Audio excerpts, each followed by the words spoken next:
I was going out with a girl named Susan. This was before I met my wife. I didn't have sex with her or anything like that. It was just a woman that was around my age. I think she was a couple years older than me, actually. I think she was about 19, 20 years old, and it's still around this time period. And I told her, I don't know how I'm going to get to work. I don't know how I'm going to be able to get anything done now that, the vehicle's fucked up, and I don't know when I'm going to be able to get around to getting it repaired. And she said, well, I will I will talk to my mother and see if we can work something out.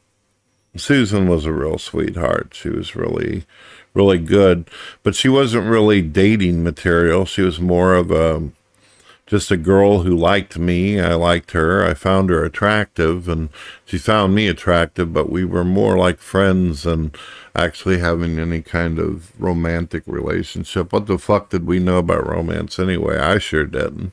I was just a kid, basically, just trying to get by. So I didn't know much about her mother. I didn't know what type of person her mother was, but her mother turned out to be an alcoholic. Not the kind of alcoholic that, comes in at 3 a.m, beats the shit out of her daughter kind of thing. Her and Susan got along just fine, I found out. But her mother would make some really shitty decisions. And one of those things was drinking and driving. And this was what was offered to me. If I want to get to work, then I got to get in the passenger seat or the back seat of this car in order to get to work, in order to make money, to be able to help my sick mother pay bills. So I found myself in a pretty fucked up position. None of my religious family members were going to get me to work. Nobody was going to help me fix the vehicle. And I really didn't want to be in a vehicle with a drunk driver, but I did. I had to do something in order to make money. And my mother was so sick that she never got around to telling me this is a bad idea or terrible. I kind of sensed it was. So you all at this point are probably realizing, oh no, Brett, something fucked up happened, didn't it? It did. It did, as it eventually will always happen if you get in a vehicle with a drug addict or an alcoholic. So I got in with her, and several times we made it just fine. We hit a couple curves, had a sign or two, but I always managed to get to work and save up money and all that. And I'd have to pay this woman gas and all that, no problem. But there was one time where I had to stay over, and the woman basically stayed out in the parking lot waiting for me, and apparently she had brought alcohol with her, and she was drinking her ass off. So about 2 hours go by, she's waiting for me out there in the heat, and I'm finally let go. It's finally time to leave the job. I get in the vehicle, and it's starting to get dark now. Usually we drove during the day. So now we've got an alcoholic woman who's drunk, who's now going to be driving at nighttime. And for some reason, this woman felt like that she was so fucking drunk, she decided she wanted to take a back road instead of the main roads that we usually took, because she felt like she was so fucked up that she could not take the main roads, and she didn't want to get pulled over by cops. So she takes me out on this back road, and she starts driving really fast. She said that the reason why she was driving fast is because she wanted to get through this ordeal as quickly as possible before cops see her. So I was like, all right, but she kept on going faster and faster, and then we ended up taking another road, but now that road it wasn't made out of asphalt or concrete anymore. We were on gravel, and she was flying on that road. Sadly, the vehicle as it's tearing through the gravel.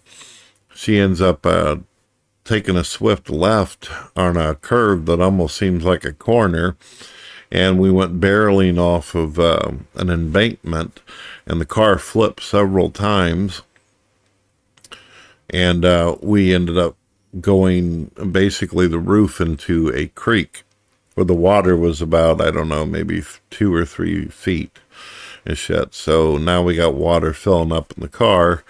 Luckily, the windows were open and shit. There was a lot of pressure. Unfortunately, even though it wasn't like a river or something, it was still enough to cause the vehicle to move around a little bit in the water. And I was curious about how the fuck I was going to get out because the roof was caved in. So there was barely any kind of space to be able to get under there. Even though, lucky for me, whenever I was younger, I was a lot more slimmer. I was thinner. So I managed to, after a little while, I remember hearing these instructions from somebody, I don't remember who, but they said you got to kind of wait until the vehicle fills up with water before you try to get out, because if you try getting out while the water's coming in, it'll just push you back into the vehicle. So I had to sit there calmly and do my thing. So the water fills in, it's freezing fucking cold, and I ended up finally going underwater, and it took me a few times because it was really dark and shit. There was still some light from the headlights. It was like one of the headlights was still working, so you could see kind of this fog light effect in the water, but it was still scary. Dark water. I wasn't sure if the bitch was dead or not. I didn't know if I was sharing the vehicle with a dead woman. So I crawled out. Finally, I'm soaking wet, and I make myself up onto land, which is completely covered in mud and broken sticks and shit like that from the vehicle smashing everything. And I look back, and I see the water kind of coming up a little bit more, and I'm thinking to myself, oh shit, this woman's probably dead or knocked the fuck out or drowning as we speak. So I went back to her door, and I ended up yanking on it, and I guess her door was so fucking broke and so messed up from the accident that it was loose, and I was able to actually yank it off. The water hadn't come so high that it covered her door, so the door was loose, and I was able to literally yank it, and it kind of fell off to the side. It was still hanging on by some metal, but it was like hanging to the side, and she's hanging upside down in the inner driver's side. Luckily for her, she was at least intelligent enough to have a seatbelt on. I didn't, but she did, and she survived the wreck. But she was fucked up, not just by being drunk, but also from the car accident. Looked like she slit her leg wide open. I don't know if some glass came down or something and cut her leg, but I found myself in a pretty rough-ass position because in order to get her out of the vehicle, I would have to squat down, I'd have to unseatbelt her, and then I would have to have my arms under her somehow at the same time to try to carry her. But she was a full-grown woman, and I'm a thin young man, so I wasn't sure if I could carry her fucking weight or not. But I went ahead and figured I better do something because the water's filling up and it's going to end up going over her head, and she won't be able to do anything about it. So eventually I pulled the seatbelt. She came crashing down into my fucking arms, but I blocked her so her head wouldn't like just slam right off the fucking smashed in roof. And I pulled her out. It was more of a kind of a drag type of deal as opposed to a carry. I did eventually get her up on her, get her up in like a bending position, and then I realized that she wasn't able to walk because her leg was messed up, and I put my arm under her legs and then one under her back and the back of her neck, and I carried her, and I had to bring her uphill onto the road. And that, ladies and gentlemen, was a nightmare because this was a back road where there wasn't very many homes or houses or anything like that.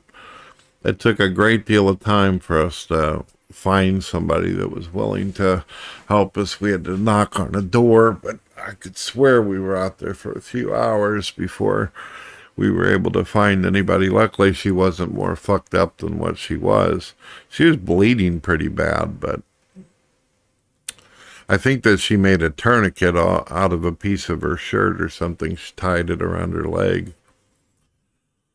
But after that event, I decided, fuck that. I'm never going to get into a vehicle with a drunk driver again. I am never going to get in a vehicle with people who do drugs or alcohol. This is ridiculous. And eventually I would end up losing the fucking job because she didn't have a car anymore and my car was fucked. So that was that.